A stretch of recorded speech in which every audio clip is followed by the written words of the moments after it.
We continue following news about the future of the Kansas City American Jazz Museum. Right now, Kansas City leaders are drafting a plan to help fund the museum and implement changes recommended by a consultant. 41 Action News reporter Charlie Keegan is following this story for us. You've been at City Hall all morning.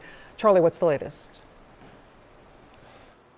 Well, Cynthia, the meeting's still going on, or maybe just wrapping up. We saw a few people walk out of City Hall, but here's the plan that was getting the most attention right now. It's to give the American Jazz Museum $730,000 from the city. That's a little bit more than the $500,000 the city typically gives on an annual basis to the Jazz Museum, but that additional money will come on several conditions. First of all, the Jazz Museum needs to appoint a brand new board of directors, kind of clean house there in its board of directors. Number 2 on the list of conditions is that the Jazz Museum will follow the city's auditing system as it implements several recommendations from a consulting firm that issued a kind of wide-ranging report about the inner workings of the Jazz Museum. So they want to keep tabs on how those recommendations are being implemented at the museum. And then the third condition is to allow the Kansas City manager the ability to appoint kind of a caretaker of sorts to the museum as the new board comes together and then hires a new permanent executive director.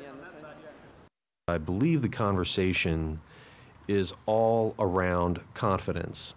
Confidence in the organization, confidence in the decision making. The main issue here is the sustaining and the growth of the American Jazz Museum.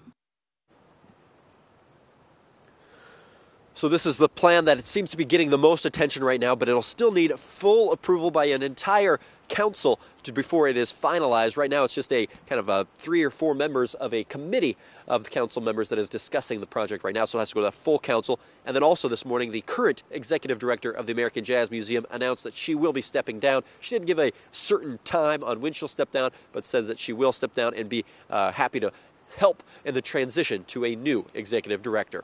Reporting live in downtown Kansas City, I'm Charlie Keegan, 41 Action News.